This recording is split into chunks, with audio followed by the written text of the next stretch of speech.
Just to inject an historical note, we talked about some of the resistance.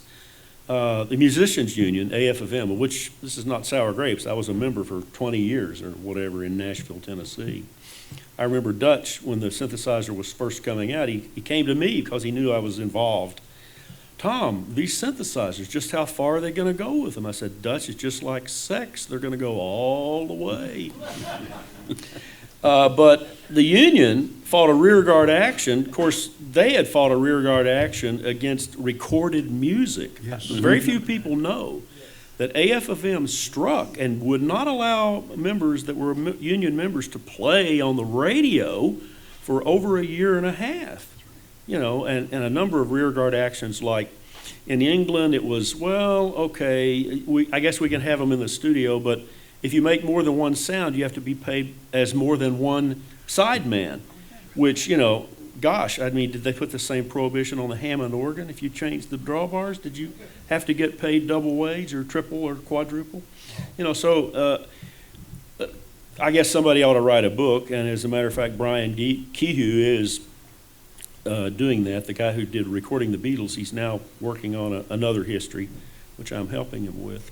But I think if everybody just thought back about it was not just a little bit of resistance, it was a lot of resistance. It was a lot of resistance. Yeah, because people were frightened, they're going to take my job and so forth and so on. So it's, as a previous speaker said, it's hard to remember a time in which synthesizers weren't accepted, and this is the thing in pop music, dance music, and so forth. But there certainly was a time before this time in which it was carved out of granite, really, and people like this, Mr. Perlman. Well, it was an interesting time because when we stopped and thought about it, how are people going to know what a synthesizer does unless you demonstrate it in a way that gives a musical representation of what you can do collectively, and that's what we did with the idea of the ARP NAMM Jam. It's basically thinking out of the box. How do you get this idea across, and how do you get people excited and get them turned on? And this is the only way you can do this in marketing. Like you say, you can't play one note at a time, say, listen to this, and they're like, one note at a time, are you kidding me?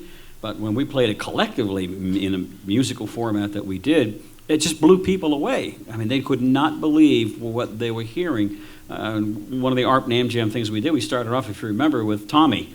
We did the whole thing with Tommy, and we always started the concert, if you remember, with the blast off, with the rocket to shake the whole place, And that was an interesting thing, a very quick story. As I was in Japan, I was going to do a concert with the same thing, the blast off, and counting down, and the place was packed with people. I was sitting in the aisles. It was just really huge, counting down and everything else. And then I hit the 2600, the noise generator, boom, the rockets are taking off, and the whole place was shaking. And I'm thinking, this is really cool. This is beautiful sound. It was an earthquake. And nobody moved. So kind of exciting times. And but one of the things I got to give you a compliment on is something that I did learn from you, and this is going to end kind of our mode here for marketing. When I said that performance was important, I also mean the learning how to perform. The individual notes on a monophonic instrument is very important. If you want to make a trumpet sound good, you have to think about the trumpet. You have to think how to articulate the sound with your hand to be able to imitate either the imperfections or the characteristics of that instrument. The same thing will apply for every single instrument. Mm-hmm. So what happened to me was being able to play all those solo instruments and learn about the phrasings made me a better musician overall. And he taught me how to do that because he had to make those instruments sound as real as they possibly could. When he said, here's a trumpet, he had to play it like one. Here's a flute, he had to play it like one. And that's what he passed down to the rest of the team in a demonstrative format, and that turned our marketing efforts then toward artists. Because now we got the artist's attention, and ARP had some of the finest musicians in the world finally got their attention because they wanted to play trumpet and never could. They wanted to play a violin and never could. All of a sudden, they put that tool under their hand, and rock and roll was born again. It's wonderful. It was awesome. Wonderful. Yeah, and you're the one who taught me how to do the tap dancer getting shot, so I'm not taking the blame for that. That's right. Yeah, and I guess are we near our end of our time? Yeah. I just wanted to add one tiny little thing as an educator, and we're talking about education later, which these gentlemen will be involved. There's some people who think that you shouldn't imitate acoustic instruments with electronic instruments. I presented this to Roger Powell, another worthy and early guy. You know, we were out doing clinics together. He says, well, I guess if you're not imitating acoustic instruments, you're imitating electronic instruments. That was the first quick rejoinder. But the other thing is, you know, we know what acoustic instruments sound like. I mean, we know intimately what these instruments sound like. We've heard them for hundreds of years collectively. And that's called having a model.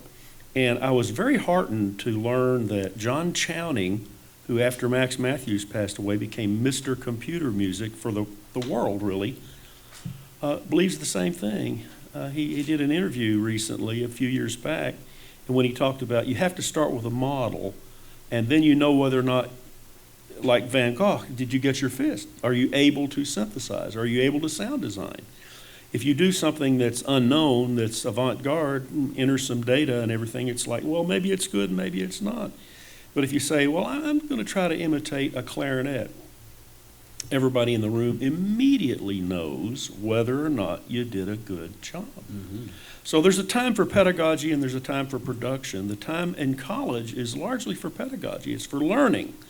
And that means take a known model, imitate it, get good at it, find your voice a little later. It's not ready to do your autobiography when you're 20 years old. So, any other comments from our distinguished guests? No, it's just the one thing I want to say is that thanking Mike, because Mike, I believe, got this idea in his head to bring together this whole group of people and to honor Al for his contribution in starting a revolution in music. And if it hadn't been for that, we wouldn't be sitting here after 35 years. I haven't seen you in 35 years. Where are you in 35 years?